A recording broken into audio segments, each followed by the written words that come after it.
Ladies and gentlemen, good day and welcome to S.J.S Enterprises Q4 FY'24 earnings conference call hosted by JM Financial.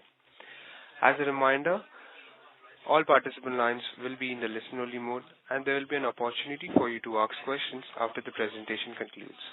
Should you need assistance during the conference call, please signal an operator by pressing the star then 0 on your touchtone telephone. Please note that this conference is being recorded. I now hand the conference over to Mr. Ronak Mehta. Thank you, and over to you, sir.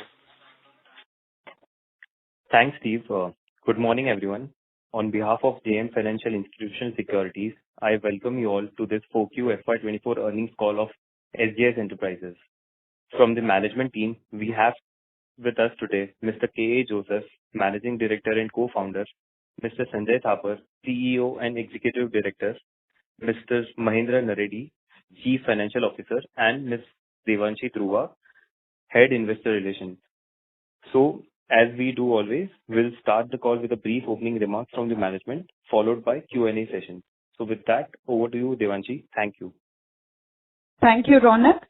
Good morning, ladies and gentlemen, and thank you for being with us over the call today. We appreciate it. Moving on, this is how we intend to take today's conference call forward. I will pass on the dais to Mr. K.A. Joseph, our MD and co-founder, who will make his opening remarks. Then he will hand it over to Mr. Sanjay Thapar, our CEO and Executive Director, who will take you all through some of the slides of our presentation that has been uploaded on the stock exchange as well as on our website.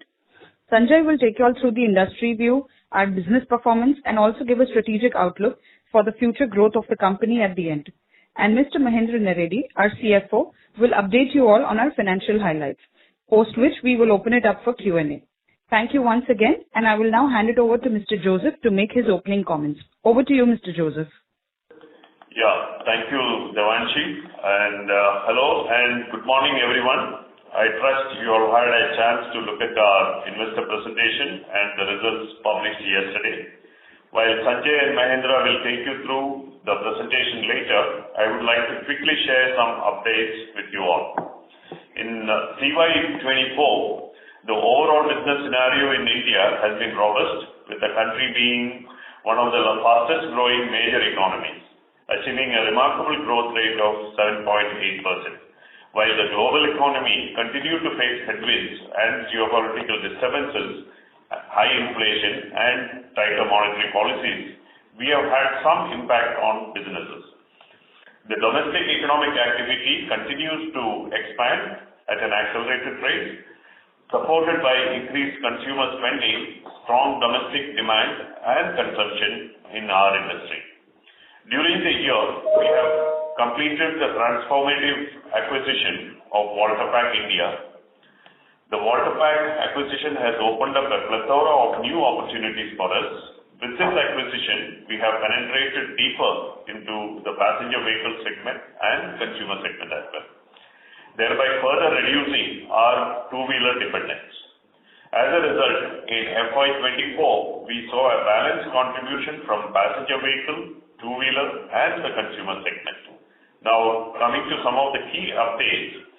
For the 18th consecutive quarter, S.J.S has delivered a better than industry growth, primarily on the back of Walter-Pak acquisition, coupled with the strong performances across segments.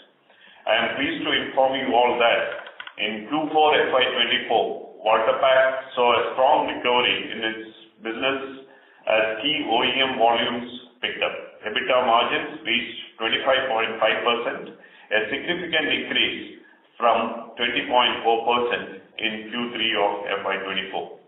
The order intake for Walter-Pak also has been substantial, reinforcing our positive outlook on Walter-Pak's growth trajectory. Furthermore, Exotic recorded EBITDA margin of 18.1%, underscoring our commitment to operational excellence and profitability. I am also delighted to announce that for the fourth consecutive year in a row, our company was recognized as a great place to work in the mid-size organizational category, highlighting our commitment to excellence. Last but not the least, I am very happy to inform you all that as a reward to our long-term shareholders, for the first time since our IPO, the Board of Directors have recommended a final dividend of 20% on the face value. As we move forward, we remain focused on delivering quality products to our customers and building long-term relationships with all our stakeholders. We are dedicated in advancing innovation, maximizing efficiency, and strengthening core businesses, while also looking into new prospects of markets for growth. With that said, I would like to now hand over the call to Sanjay to take you all through some of the businesses and industry highlights for the quarter. Thank you, and over to you, Sanjay. Thank you, Joe. Hello and good morning, everyone. Talking of Q4 and this financial year gone by, Q4 FY'24 was marked by yet another quarter of better than industry performance by S.J.S, with a consolidated revenue growth of 75.3% year-on-year to 1,867.9 million rupees compared to 22.8% YOY growth in the automotive, two-wheeler and passenger vehicle production volumes.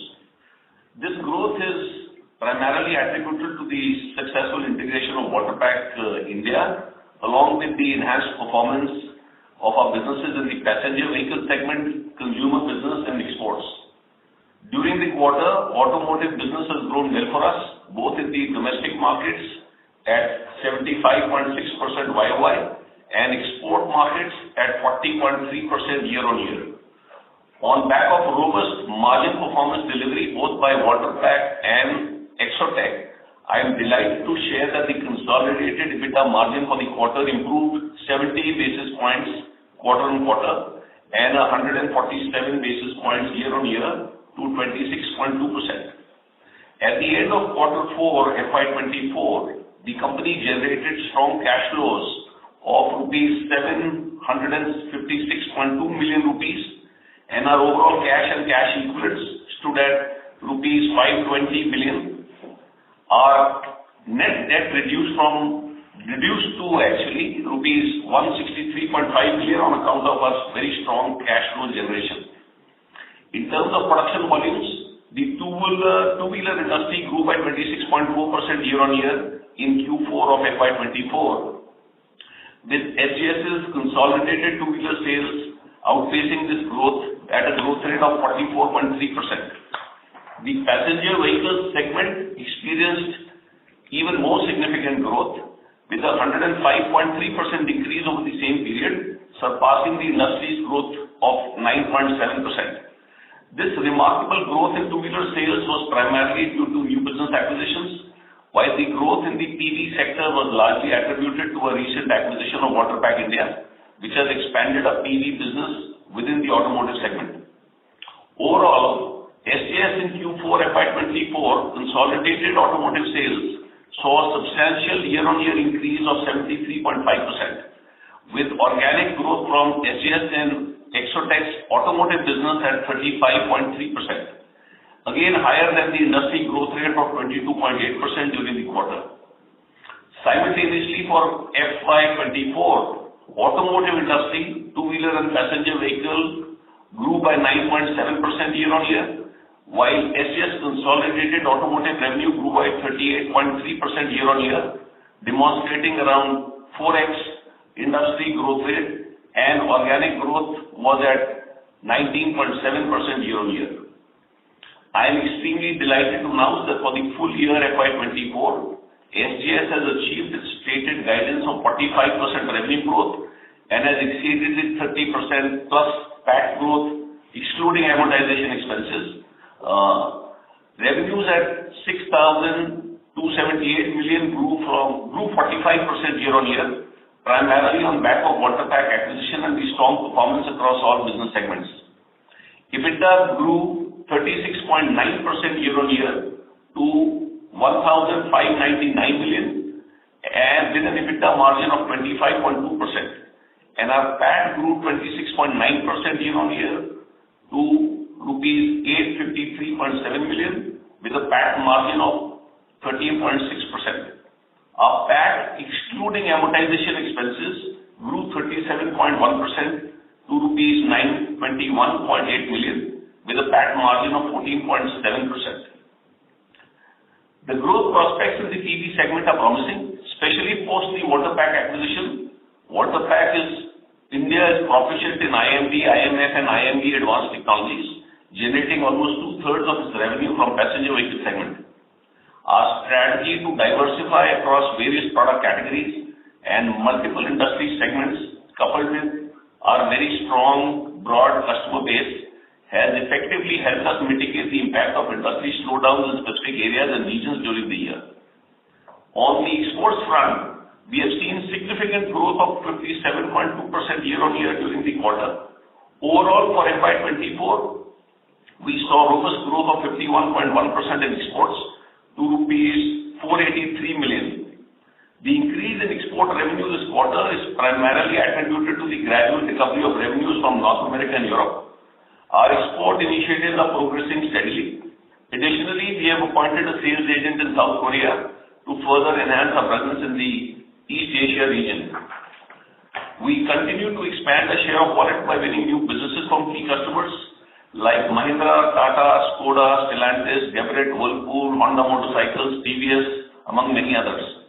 We've also added Minda Vast as a new customer, and I hope to strengthen our relations with them even further. Before I hand over to Mahindra, I would just like to give you a quick update on our ESG and the CSR front. On the ESG front, our company is making great efforts to reduce our carbon emissions. Hence, we are in the process of adding around 6 megawatts of captive solar power across our facilities. This strategic move is expected to yield cost efficiencies while significantly reducing the carbon footprint. It is noteworthy that our Bangalore facility already meets around 95% of its energy needs through renewable sources. We are now extending this sustainable energy initiative to our other facilities, aligning with our commitment to environmental stewardship. Almost 75% of our consolidated power energy requirements across all facilities will soon be met by green energy. At S.J.S, we are also committed to fulfilling our corporate purpose while delivering long-term benefits to society.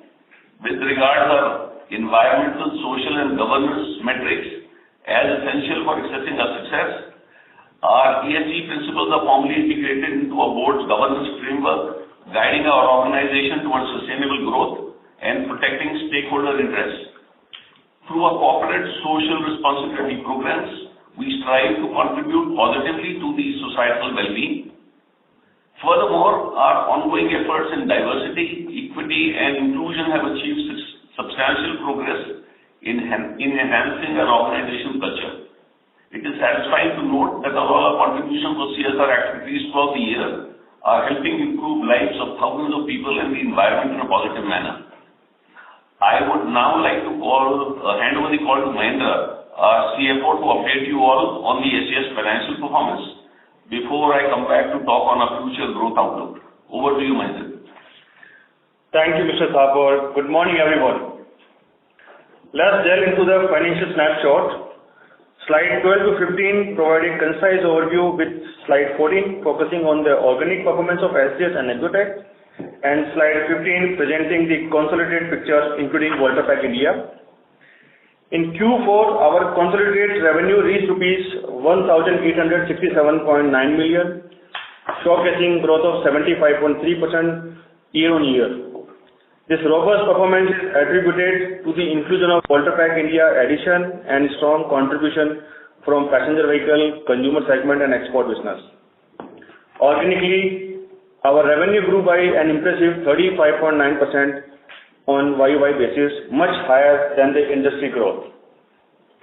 Moving to EBITDA, we achieved rupees 495.3 million, marking a YOY growth of 82.2% with a margin of 26.2%, improvement of 70 bps quarter-on-quarter in quarter 4.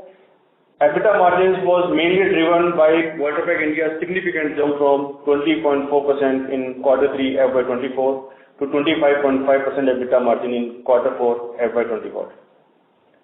Excluding Waterpack India, organic EBITDA for S.J.S and Exotec stood at rupees 372.5 million, boasting a healthy margin of 25.5% and a YOY growth of 37%. EBITDA margins have shown a positive trend, improving by 75 basis points YOY, primarily due to superior margin performance of Exotec at 18.1%. Our consolidated PAT for the quarter stood at rupees 271.8 million, demonstrating a robust YOY growth of 76.6%, with PAT margin standing at 14.5%, improving by 11 basis points YOY and 156 basis points quarter-on-quarter, primarily due to higher EBITDA margins. Organically, PAT growth stood at 48.5% YOY to rupees 228.4 million, with a healthy margin of 15.8%. This growth was driven by higher EBITDA, offsetting the impact of lower other income and increased finance costs.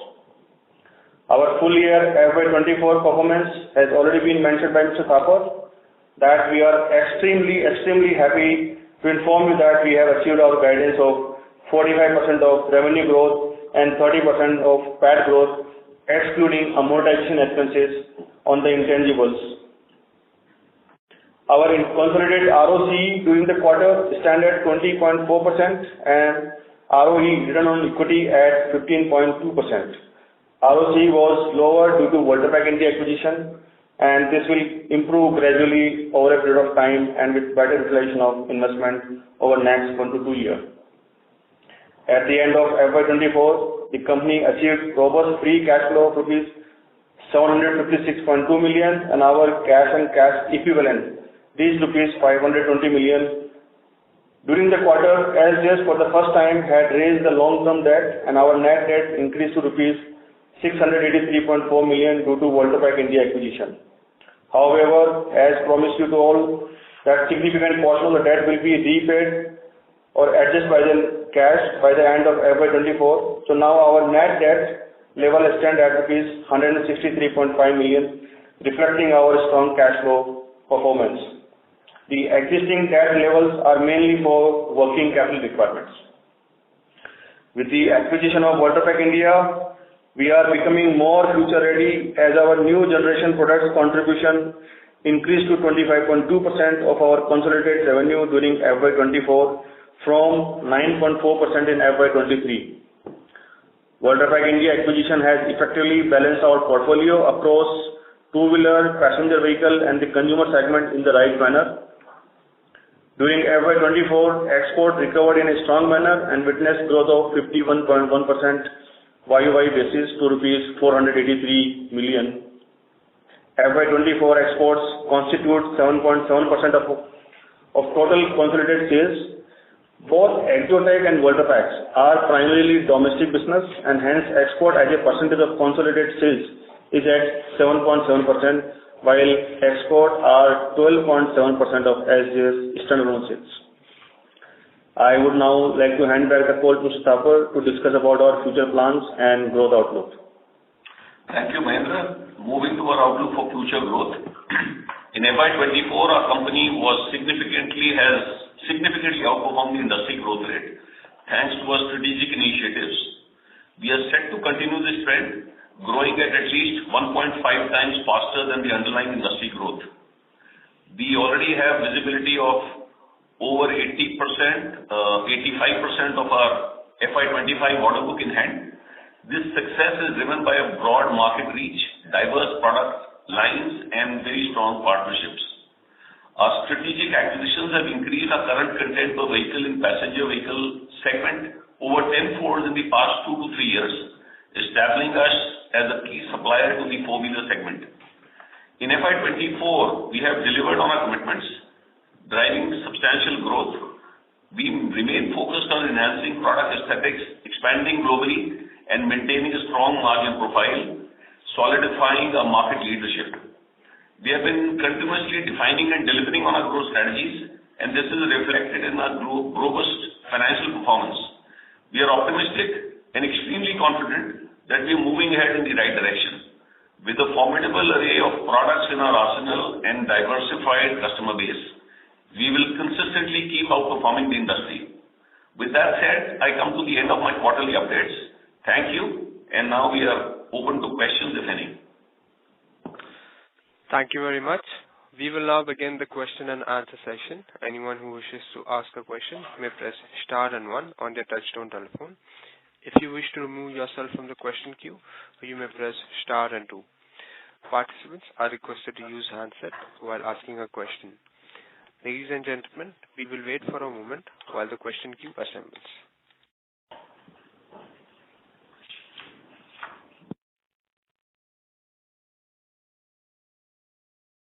The first question is from the line of Abhishek Jain from Alpha Accurate. Please go ahead. Thanks for the opportunity and congrats for a strong set of numbers. Sir, consumer segment now contributes 20% of revenue, and you have won many.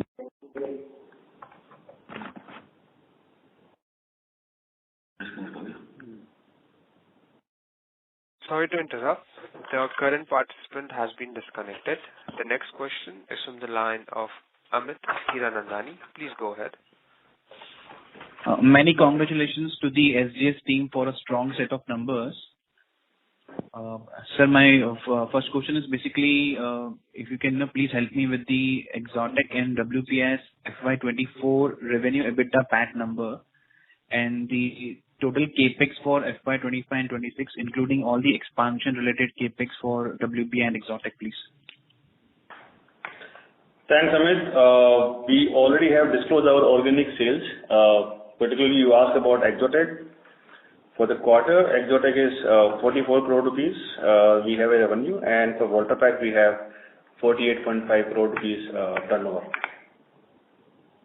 Sir, for FY'24 full year?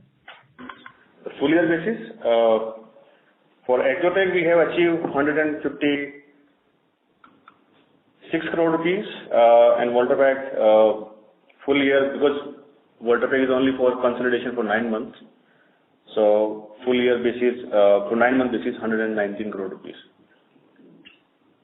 And so similar EBITDA number can you share for both the companies? Yeah, we will not able to share the EBITDA number. We given the sales numbers for your better understanding. Sure. Sir, total capex for FY'25-26, including expansion related? So for the next year, capex, like we already said, we will have our maintenance capex, plus we will invest into our expansion, especially for the cover glass as well as for plating shop. So we expect that in this current year, FY'25, we will do a capex of in the range of around 60 to 70 crore rupees. But if I talk about for a 2 or 3 year basis, the capex would be in the range of 160-170 crore rupees. We see a lot of traction in our business requirements from customers, and also the new opportunity on cover glass that we are working on. So primarily it is all related to this huge growth opportunity that we see for the company.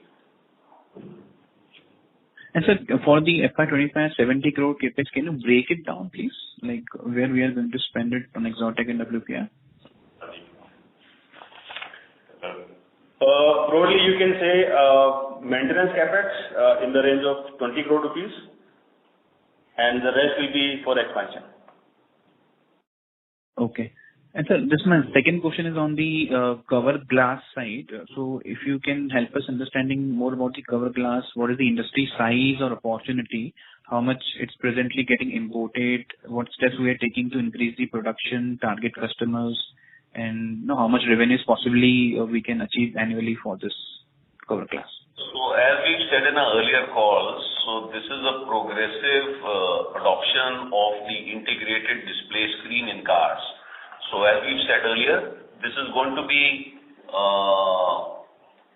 this is still at a nascent stage. This business adoption is happening. Currently, all the cover glasses and all the center stack displays that you see are imported. So it is difficult to give you a size of the market currently because it would depend on the adoption rate by the OEMs. But largely, let me explain to you, already you would have seen many cars in the country with these large display screens. Of course, depending on the category of the car, you have a larger or a smaller screen. But what seems to be clear is that the direction OEMs are headed and what is demanded by the end consumer is a display screen which can have all the driver information at one glance. and that is the business that S.J.S is focusing on. So we will not make the display screen per se, but we will make the cover glass that comes on top of it, which give you some very special properties like anti-reflection, anti-glare, anti-fingerprint. So it's a very critical component, and the market is still evolving.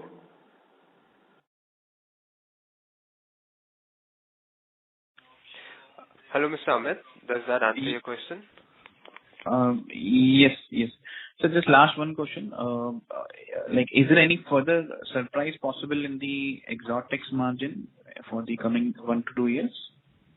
Surprise, I would take it that you want positive surprises, right? So Yeah. we've always maintained a guidance that Exotec is a plating business. While we are a very efficient company, we try to reduce inefficiencies to the extent possible. Our guidance always has been that we will be around 15-16% margin for Exotec. We've outperformed that expectation this quarter, but then the normal expectation from this business should be in the same region of 15 to 16%. So I still maintain that guidance, though of course our efforts are to keep improving. Okay, sir. All the best. I'll come back in the queue. Thank you, sir. Thank you. Thank you. The next question is from the line of Yash Agarwal from IIFL Securities. Please go ahead. Hi. Congrats on a great set of numbers. I just had a few questions. So the first one being on the exports opportunity. So how do you look at exports from WPI and Exotec? I think we are extremely optimistic. The reason being that the product portfolio that we had earlier at S.J.S was primarily two-wheeler focused, but with Walter Pack we have IML, IMD, and chrome-plated parts at Exotec, and all these are products that are actually used by all OEMs globally. So we are in discussion with customers across the world, and we are extremely optimistic of the prospects of exporting these products. Okay. And the next question on the raw material costs in case of the standalone business, right? So the RM costs have gone up 320 bips quarter on quarter. So is there any specific reason attributable to the same, and what would be your guidance going forward?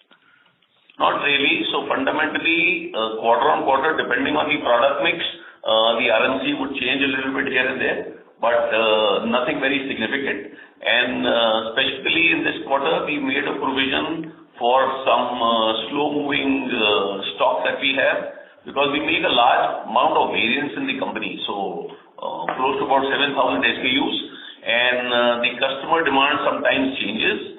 So these go as some spare parts at some point in time, but as prudent management, we do make a provision for slow-moving stocks that we have in our inventory. So this is a routine provision made. That is accounted for this RMC increase or marginal, very small increase that you see. Okay, got that. And lastly, on the opportunity in case of the optical cover glass, right? So how do you see revenue panning out in the next 2 or 3 years? What will be the size of the plant, and how much revenue do you aim to clock out of the same? So fundamentally, our view is that all cars in India will have an optical display. Now, what is the time frame which will happen? Depends on the adoption rate by the OEM. The price point of this display could vary depending on the size of the display. So I would imagine that from a cover glass content would be roughly from maybe 700 rupees a vehicle to go up to close to about 4,000 rupees a vehicle. So depending on the size of the display and the complexity of what they want. So therefore, that is the broad guidance I can give you. How strong, I mean, you can do your math. It's a very, very sizable market. We are engaging with customers for more than 2-3 years now. Prototypes have been given, so we are in this process of winning this business, which we've said in an earlier call. Over the next quarter or 2 quarters, we hope to win this business. We have earmarked investments for a new facility that we will set up for this cover glass, and we expect this to be a very significant growth driver in the next 3 to 4 years. Okay, that answers all my questions. Thank you. Thank you. Thank you. Before we take the next question, ladies and gentlemen, in order to ensure that the management is able to address questions from all participants in the conference, please limit your questions to 2 per participants. Thank you. The next question is from the line of Ajox Frederick from Sundaram Mutual Funds. Please go ahead. Congrats on a very good set of numbers. So I have 2 questions. One is on Exotech. So you mentioned that the capacity plan for the year is around 60 crores.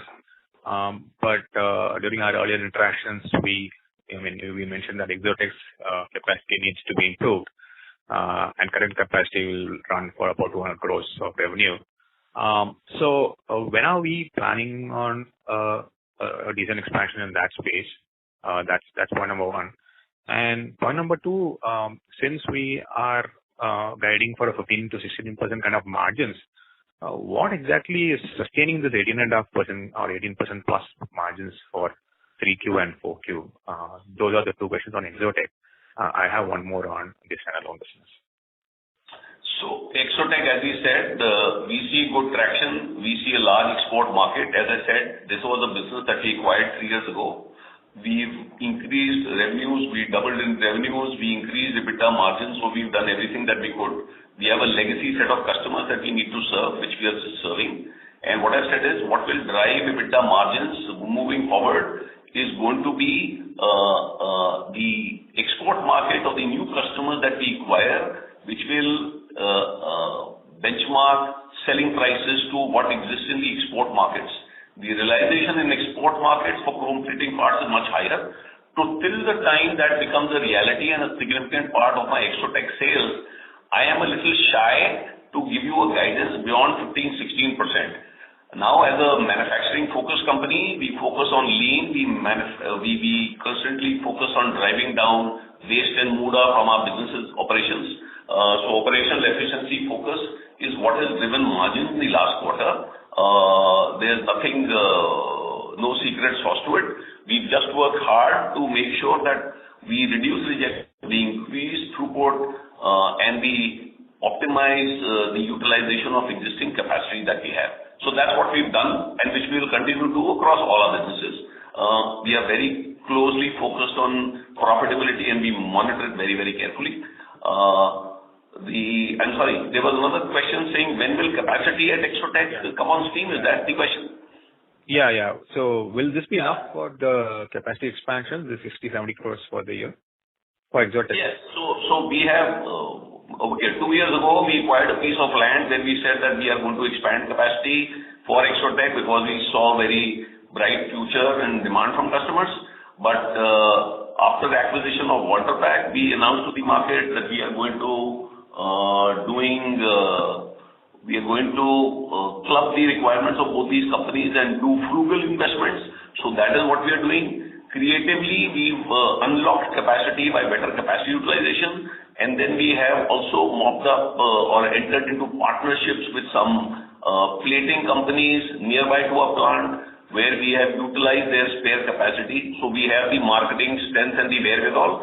We maintain a very tight supervision over quality, and we have been able to add supplementary capacity without really spending money. So that's, I think, the smart way of doing this business. But we will, in this year, also invest in another plating line for Exotech, which will be very well cost engineered, and that is what we are working on for the current year.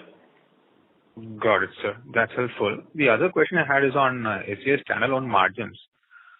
Sir, you mentioned about this RM provisioning.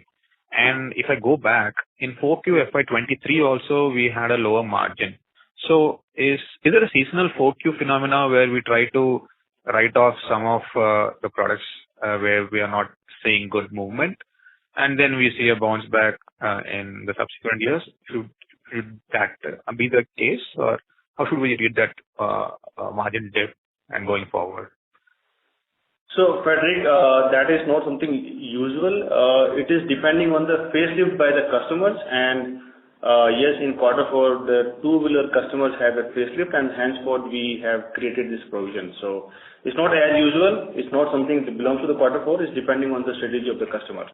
And I would say it is a kind of a one-time in this quarter. Okay. Okay. So, okay. And so you were talking about this moving into spares, which means that 1Q can be slightly better than the usual run rate of margins once this. No. So let me clarify. We don't sell spares to the aftermarket. When I talk of spares, we sell it to the OEM. So what happens is that with the population of vehicles on the road, there is a demand that the OEMs have for their spare part requirements. So nothing goes obsolete. Now they have sporadic requirements of a blue color, a red color for model A, model B, model C. So we don't scrap this material per se because somewhere or the other something is utilized, but not everything can be utilized. So that's why we provision for it. Got it, sir. And so slightly longer term visibility on the margins. If I look 2 years ago, we were doing 31%, then we came to 30%. Now we are at 29%. So I know it's marginal movements, but will the trajectory continue like a 1% kind of dip for steady state margins or 30%, let's say 2-3 years on like for standalone S.J.S? So what I've maintained forever is really that don't look at us as sum of the parts. So we have an integrated strategy. There is a rationale behind acquiring Waterpack and Exotec.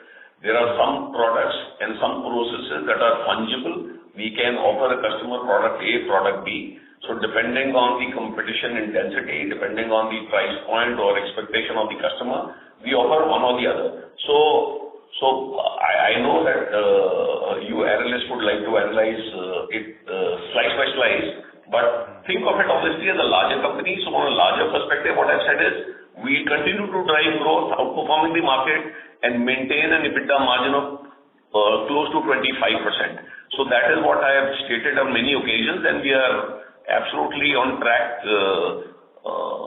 demonstrating performance on the same lines. Understood, sir. That's very helpful, sir. And again, congrats on a good set of numbers. Thank you. That's it for me. Thank you. Thank you. The next question is from the line of Abhishek Jain from Alpha Accurate. Please go ahead. Thanks for the opportunity. Are you able to hear me? Yes, we can, loud and clear. Yeah. Sir, now the consumer segment contributes around 20% of revenue, and you have won many business in all three segments. So if you can throw some more light on the new business win in the consumer segment, and how would be the revenue mix in the coming years? I had a little difficulty hearing you because of an echo on your end, but what I understood is that you want to understand what is driving growth in the consumer segment. Is that the question? Yes, sir. Yes, sir. Consumer segment, what are the new business wins? Yeah, okay. So what we have done is that we've added Reliance as a customer. We have acquired Legrand business as a part of our consumer-facing businesses, thanks to the acquisition of Waterpack India, and we've added a complete new vertical. So consumer electricals was not a part of our consumer business, so we've added that, and that has given rise that consumer today accounts for 20% of our sales pie. In addition to that, we've added Reliance, as I said earlier. We supply some products to them in large numbers. We've added Electrolux business for exports.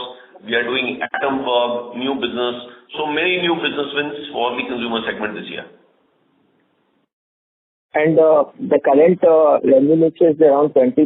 How would be the mix going ahead? So I'm happy with the mix that we have. So we are 36% for two-wheelers, 35% for four-wheelers, and 20% for consumer. So I think that's a very good mix, and it will continue to be the same. The consumer business could increase by about 1-2%, or these businesses could move 1-2%, depending on the overall scenario of what customer starts taking what products earlier. But I would assume that we are looking at secular growth across all these segments, and largely this pie I'm very happy with, from where we were 70% skewed on two-wheeler business in FY'19-20. So to come to this stage, I think is very gratifying for us. Okay, sir. And in Exotech, the current revenue run rate is around 42.5 crores on a quarterly basis. So, and your total revenue at a peak revenue capacity is around 250 crores. So when you would be able to achieve 250 crores kind of the revenue on an annual basis?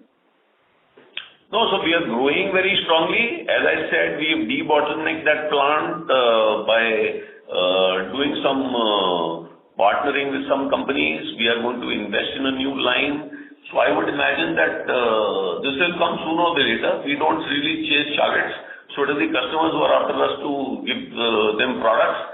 So we see a healthy pipeline, and growth will continue on the same trajectory as it has done in the past. So we are quite prudent in our forecast, and we feel that we will continue to grow much faster than.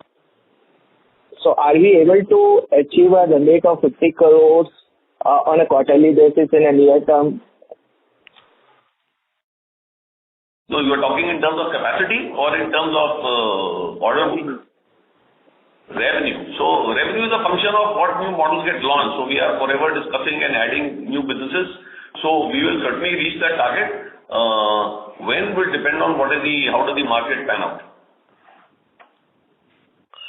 I'm sorry to interrupt, sir. I may request Mr. Abhishek to please follow up in the question queue for further questions. Ladies and gentlemen, in order to ensure that the management is able to address questions from all participants in the conference, please limit your questions to 2 per participants. Thank you. The next question is from the line of Chirag Filoke from Ratnatarya Capital. Please go ahead. Hi, good morning. Congratulations on a strong set of numbers. I just had a couple of questions. The first one being, could you remind us what our current customer concentration is, including the impact of WPI? So approximately what is top 5 customers, what is top 10 customers, including WPI? We don't give out the list of customers, as you can understand, for obvious strategic reasons. But what I can tell you is some percentages. So Devanshi, if you can just fill that in, please. 10 customers would be somewhere around 70 to 75% of our consolidated revenues. But in terms of customer-wise, we will not be able to share any kind of details in terms of which customer, how much percentage. Correct. Not customer-wise, but top 10 customers, including WPI at a consolidated level for the quarter were around 70-75%. Is that right? 70 to 75%, yes. And could you share the same number for top 5? The largest customer, Devanshi, you can call out as in percentage terms that was no more than so much, no? Yeah. So largest customer for us on a consolidated level is not more than 14-15%. So that concentration has also come down from earlier, which was around 20%. Now it has come down further to around 14-15%. Perfect. Thank you so much. Just one last question. Would love to hear the management's views on sort of the two-wheeler market overall. What are you looking at? How should we think about the medium term or for the overall market? Where do you think it's headed? That's all. Thank you. Yeah. So the two-wheeler market has shown some resurgence in the last quarter. So there is a good uptick of demand. Rural demand has come back. So companies are again optimistic. But on an overall basis, so it remains to see how the market pans out. But we imagine that 8 to 10% growth is what is likely moving forward. That's the market growth I'm talking about. That's the market growth. We, of course, will grow faster. So what we've been maintaining is we'll grow at least 1.5 times of the market growth rate. Understood. Thank you so much. Thank you. The next question is from the line of Kush Nahar from Electrum PMS. Please go ahead. Yeah. Thank you for the opportunity, sir, and congratulations on a great set of numbers.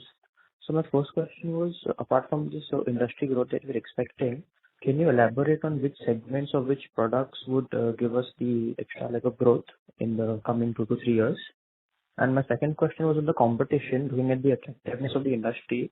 Do we see any competition in terms of our competitors providing a bigger basket of products like us, or are we still maintaining our market position?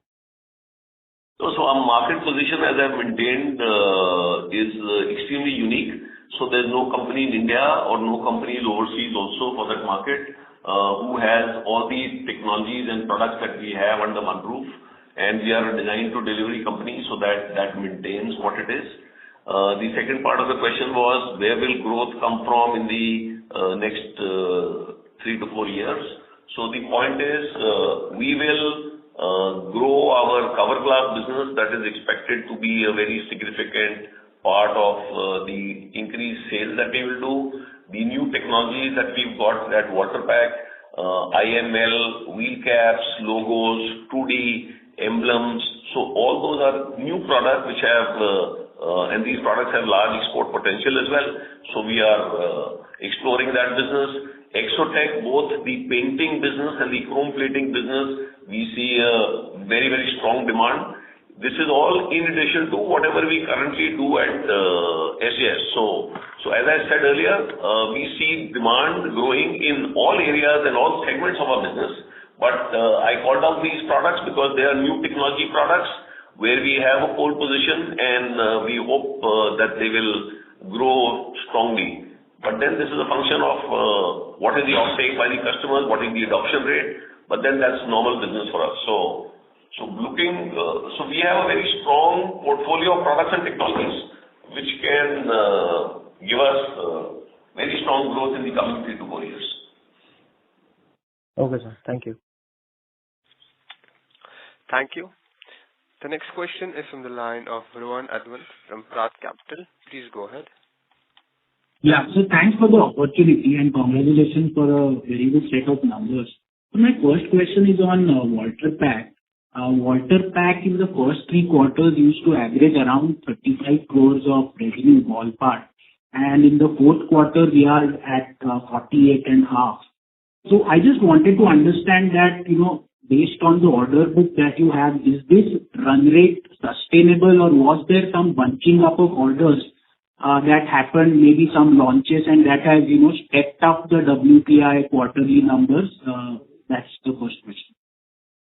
Yeah, so Waterpack, as we said, there was a model change at some key customers in quarter 2, and that volumes have since then come back, and that is the reason why we have grown revenues. Also, in quarter 4, we added some new products in Waterpack where we are in a very strong position, and that will lead growth. So coming back to, is this the trend going to continue? Yes, definitely that trend is going to continue, because as I mentioned earlier, they are in a niche position in terms of the customer connect that they have. It's a very stratified segment. Not many companies have the capability that Waterpack has. And in fact, they're quite unique in that sense. So the run rate for this company also is going to be similar to what we said overall for S.J.S. So 1.5 times industry growth rate is what we imagine because of premiumization trend that we see.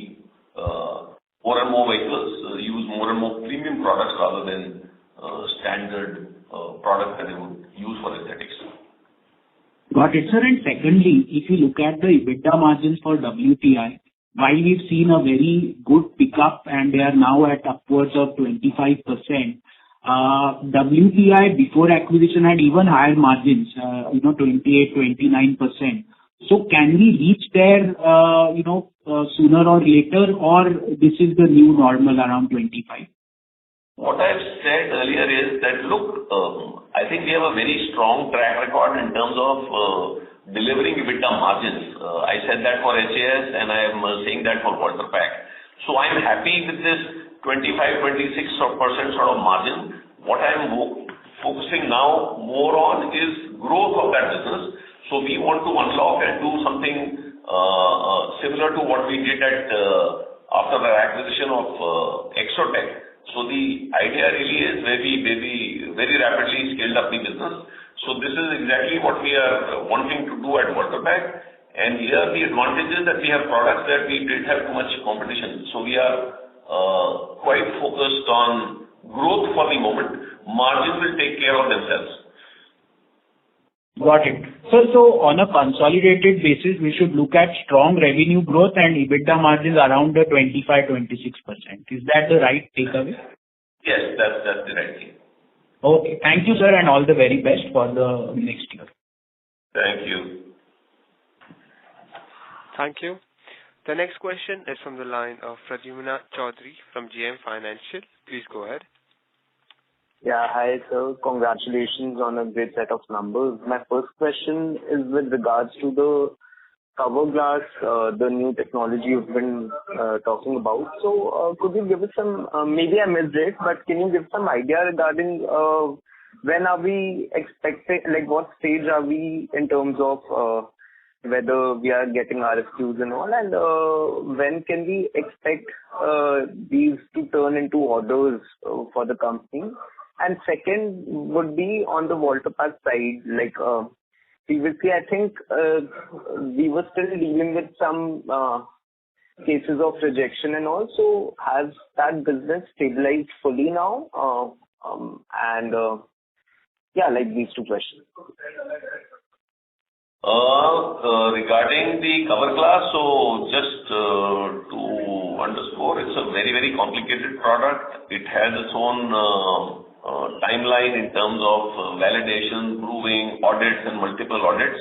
So we've already received RFQs, we've given prototypes, the customers like it, we've given quotations which are under commercial negotiation. So we are in quite an advanced stage. But it's hard to give a guideline as to when the customer will award this business because at this moment all this is imported. But we imagine that in the first half of this year, maybe I said quarter or 1 quarter or 2 quarters, we should have the business because that is around the time that we will start investing in this new plant also that we say. So there are phases of localization that will happen. And we hope that in the next 3 years or 4 years, it should form a significant part of our turnover moving forward. That's what I said earlier. All right. And on the Volta Pack part, also on the cover glass side, just a follow-up here.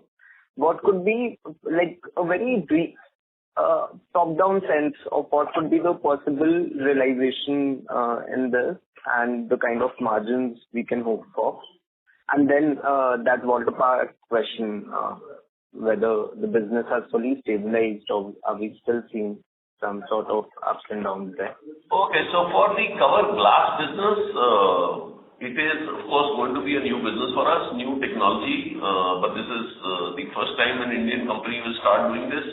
So margins could be low initially because ultimately we will need to prove parts, we will do a lot of trials, parts will not be sold to the customer. So on the RNC basis, maybe we will not be where we need to be, which is our target overall for the company. But the direction is very clear. So this is the area where competition intensity is less. So I assume that in the long term, we will be able to get good profitability phase-wise. So phase 1 could be lower margin, phase 2 could be better margin, phase 3 will be even better margin. So this is how it will pace out. And as with any new technology product, once you launch it, a lot of effort goes into proving, validation, internal trials which don't earn revenue to you. So it's just learning to walk before we run. And coming back to Volta Pack, yes, so we have improved that business. That is what is reflecting in the increased EBITDA margin that came through for the last quarter. There are new products also that are being launched. So therefore, I'm saying that 24, 25, 26% sort of margins at Volta Pack is what we can expect moving forward. And the emphasis, of course, would be accelerating growth there, both in the domestic and the export market for the product and technology that we have. Understood. So just one last question. When you say that our order book covers 85% of our revenue outlook for FY'25. So my understanding is usually in case of auto, the schedule shared by the OEMs is for the next 1 or 2 months. So when we are mentioning this order book, so what's our assumption like? Like, what kind of growth are we inputting for our end user industries? That's what I said. 8 to 10% overall growth for the industry is what we are looking at. Of course, we have some insights on specific models, so that depends on what is the OEM to OEM performance for different segments, because we have a very large array of products. It's not just one part that we deliver. So therefore, I would still say that 8 to 10% sort of growth is what we target in OEM volumes. And our sales, as I said, is going to be a little higher because our content per vehicle is higher, and adoption of these higher content products leads to outperformance of the industry in revenue terms when you look at S.J.S standalone revenues. So not S.J.S consolidated revenue, sorry, not standalone. Understood. Thank you and all the best. Thank you. Thank you. The next question is from the line of Shukriti Jivankar from Laburnum Capital. Please go ahead. Hi, good morning. I just want to understand your product offerings and the resulting margins better. So of our current portfolio, could you highlight for me which particular products would sort of be the highest margin products? And in these offerings, what sort of traction have we got in terms of customers added, in terms of market share? Who do we compete with in the highest margin products? And how has the overall competitive intensity evolved? So, I will not be able to share with you individual product-wise margins for obvious reasons, as you can understand. But what I can say is that overall, we are not chasing volumes. We are in the area of high value-added products which add to customer appeal. So our margins are always on the higher end. So if you compare us with typical auto component companies, I think we are very well placed, far ahead of most of them, and we are happy with that. Now, these are sustainable because the competition intensity for the product that we have is not very high. So earlier in the call, I had mentioned that we have close to about 15 type of technologies that we have under one roof, from styling to delivery, and that is a basket that no other competitor in India or overseas has to offer to the customer. So when anybody thinks of styling, we are the first port of call, or that's what I would like to believe, that we have a large workforce working on doing prototyping, and we do this pro bono for our customers to engage them and to give them a menu card of options of what products can be offered to them for specific vehicles or specific applications. So it's a very long question. Maybe you need to understand our product portfolio a little better, but overall, it's a high margin business where volumes are growing because there's a very strong tailwind towards premiumization, and the consumer is wanting better and better products, and these are what are the trends or the tailwinds that are driving growth in our business. Got it. That's quite helpful. The overall, if I just take a step back for the same question, roughly chrome plating would be the only product in the mid-teens margin profile, and everything else I should assume would be at company level or higher, right? That's right, because chrome plating is a process technology. So if you have a chrome plating plant and you manage it well, you should technically be able to deliver the product. Of course, the differentiation between suppliers is that what is your customer connect, how strongly are you able to meet the quality, cost, delivery expectations of a customer, timely development, attitude, response time. So these are normal matrices that the customers track. But yes, you're right. Chrome plating, when we acquired, was a 12% margin. Last quarter, we grew it to be a 18% margin. My guidance is that it will continue to remain a 15-16% margin. That's what you should expect, unless I change my customer mix very significantly, which we are at the moment working on to get export business into Exotech. Then those margins could be better. But for historical reasons, yes, that is the only business in the mid-teen EBITDA margin range. Got it. Got it. And my second question is, any outlook on a slowdown in passenger vehicles? And when you give the 8 to 10% industry growth number, does this include any expectation of a PV slowdown, or was that only a two-wheeler guidance? Not even a guidance, just industry projection. So, we are a blended company, as you would see. 35-36% of our sales come from two-wheelers and 35% from four-wheelers. So it is blended. So when I say 8 to 10%, it is overall. PVs could be 6 to 7% because they grew very strongly last year, so there could be some effect of averages catching up. But we feel that new launches are going to come. But the larger trend that is driving our growth really is premiumization. So even though volumes may come down or volumes may not be maybe at 6-7%, but the content increase will be much faster, and that's what we've been addressing over the last 2-3 years. We've increased the content in the passenger vehicle from 80 rupees that we had about 4 years ago to almost 10,000 rupees now. So our volume will grow, and within the PV market, of course, SUVs are growing. They are bigger vehicles which require more number of parts, bigger parts, leading to higher revenue. Perfect. Thank you. Thank you. Thank you. The next question is from the line of Ajox Frederick from Sundaram Mutual Fund. Please go ahead. Hi, sir. Thanks for the follow-up. So just a question on this content. Do you track content per vehicle per se? Let's say two-wheelers, four-wheelers. If that is the case, how has that moved FY'24, 23 versus 24? No, so there is no one answer to everything. Depending on the specific model, you have content constituted. So entry-level bike would have something, a premium bike would have a completely different set of parts.